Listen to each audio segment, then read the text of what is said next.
sebenarnya pertanyaan di bagaimana kita mengasihi Tuhan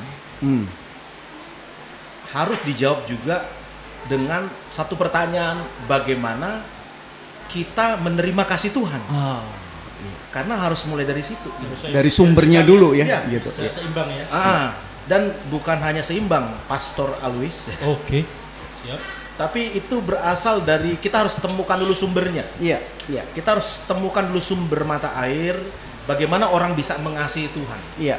Sebab kalau tidak menemukan sumbernya, maka tindakan-tindakan kasih itu hanyalah tindakan agamawi sebenarnya. Tindakan-tindakan hanya sekedar melaksanakan kewajiban agama. Bukan dari dasar. Nah, makanya saya harus mulai dari perkataan dari Rasul Yohanes dalam kitab 1 Yohanes pasal 4 itu ya. Dari situ kan ayat 16 dibilang Allah adalah kasih. Ya. Lalu di ayat itu juga dikatakan sebenarnya bukan kita yang mengasihi Allah. Tapi Allah lah yang lebih dulu mengasihi kita. Dan mengorban dan membawa Yesus sebagai satu pendamaian kan gitu. Lalu di ayat 19 dikatakan begini. Kita bisa mengasihi, ya, kita bisa mengasihi ini karena kita telah menerima kasih dari Tuhan. Dari situ sebenarnya mulai. Makanya gini, kenapa orang-orang itu ketika ayo kamu mengasihi Tuhan? Karena tidak dikasih gini. Bagaimana kamu mengasihi, memberikan sesuatu gitu. Memberikan sesuatu kalau kamu nggak ada kopinya di dalam ini. Jadi sebenarnya tindakan kasih yang dilakukan oleh orang-orang yang dikatakan beragama itu tindakan kasih yang kosong, prank itu sebenarnya. Bohong gitu. Bohong. Karena ibarat kata tadi Mr. Eko itu kasih kita kopi kan, tapi nggak ada kopinya sebenarnya, cuma ada gelasnya doang.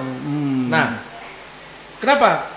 Karena kasih itu ilahi ya. Itu kan bukan produk manusia. Kita kan sepakat dulu ya. Allah adalah kasih. Makanya kasih itu ilahi dia. Jadi bukan produk manusia. Nah, ketika seseorang ketika seseorang mau mengasihi, dia harus berjumpa dulu dengan Allah. Mulai dari Allah dulu. Gitu harus. Jadi harusnya begitu dulu tuh.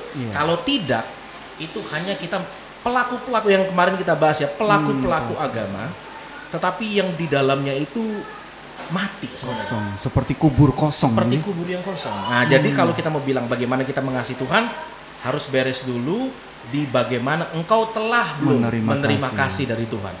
Dan kasih Tuhan yang paling tinggi itu adalah apa? Kristus. Jadi kembali ke dasar lagi, Kristus. Jadi bagaimana si penyembah itu menerima kasih Tuhan, menerima kasih dari Tuhan dulu dalam hidupnya. Dia harus penuh dulu dengan kasih dulu. Ketika Tuhan memenuhi dirinya dengan kasih, dia kan menerima ini kan kasih karunia yang luar biasa ya. Jadi ketika dia disentuh dengan pengalaman bagaimana dia dikasih Tuhan kayak anak bungsu itu, dia baru bisa memberikan kasih. Makanya gini, ingat gak ada seorang wanita yang jatuh di bawah kaki Tuhan, dia kasih semuanya pada Tuhan.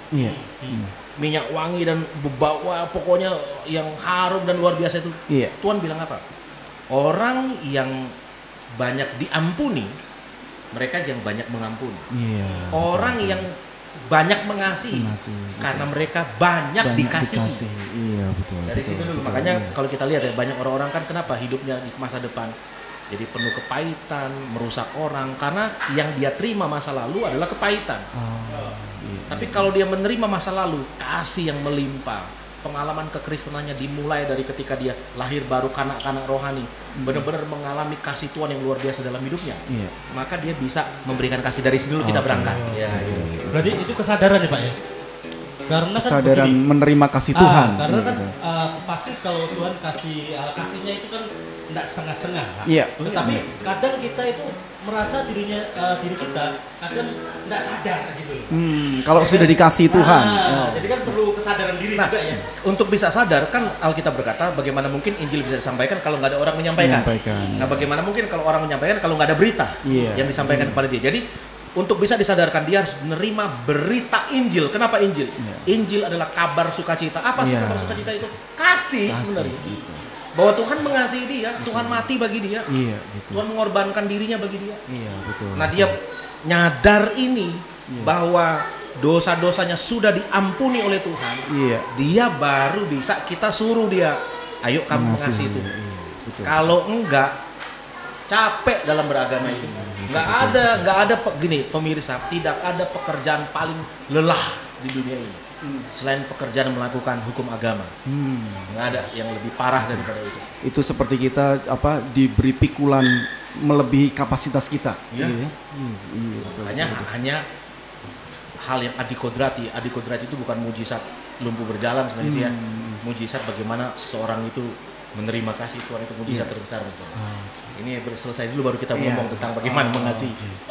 Begini, firman Tuhan berkata bahwa sedangkan anaknya yang paling dikasih diberikan kepada kita, diberikan kepada kita. Masa yang lain enggak. Artinya gini, anaknya itu udah cerminan semualah ada di dalam Kristus kan. Semua kealahan itu ada di dalam Kristus. Ibrani berkata dengan kuasa yang tidak terbatas. Nah bayangin ya, ada dalam Kristus itu diberikan kepada kita. Gitu. Semua berarti udah diberikan, kita udah miliki sekarang. Nah, penyembahan itu adalah mengeluarkan itu yang sudah kita punya kepada Tuhan. Jadi alamiah spiritual itu sebenarnya. Itu penyembahan itu sampai ke jadi benar-benar kita kan kayak orang bernapas ya. Puji Tuhan. Haleluya. Jadi melepaskannya itu karena sudah menghirup. Sekarang orang disuruh melepaskan, ayo lepaskan. Udah nggak ada di sini gitu. Pernah lihat orang beragama kayak gitu kan? Ayo beri untuk Tuhan, lakukan untuk, udah capek gue Pak Pendeta. Udah nggak ada lagi. Udah nggak ada lagi oksigen di dia, semua dihisap semua itu. Dan hisapan itu bukan dipakai untuk Tuhan. Tenaganya dipakai untuk yang lain. Dipakai untuk oknum. Oknum betul. Tapi menghisap jemaat. Tapi oknum ini memperkaya diri sendiri. Mewah-mewah dia. Masuk IG apa? Masuk di Pastor in Style. Kita nggak gibah deh, jangan gibah. Ini jadi forum gibah. Nggak, ngerti mas ya? Oke. Ini banyak jemaat gini. Banyak jemaat itu kan, ayo beri untuk Tuhan, lakukan untuk Tuhan. Mereka bilang karena mereka belum menemukan kan sumber air sodekat itu belum ditemukan, padahal sudah dalam diri mereka. Betul. Jadi ketika mereka melakukan tuh sampai capek, sampai kurus kering mereka. Betul. Nggak ada lagi udah habis gitu. Tapi kalau kita bukakan wawasan, kamu loh, ayo buka gini, hatimu dibuka aja, kamu terima aja kasih Tuhan dalam hidupmu, kamu diampuni, kamu diterima, kamu pokoknya sudah semua, dia kan terima, baru ketika napasnya keluar tuh, puji Tuhan, alamiah banget itu. Betul. Hidup ini adalah kesempatan. Hidup ini untuk melayani Tuhan. Jangan sia-siakan waktu yang Tuhan beri. Hidup ini hanya sementara,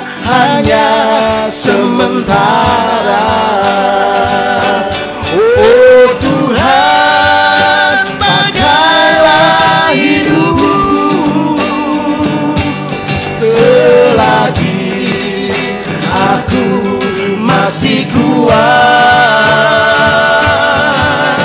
Bila saatnya nanti ku tak berdaya lagi, hidup ini sudah jadi oh Tuhan,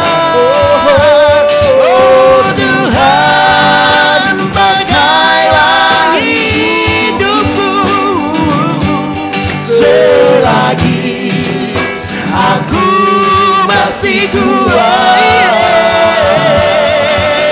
Bila saatnya nanti ku tak berdaya lagi, hidup ini sudah jadi berkat. Bila saatnya nanti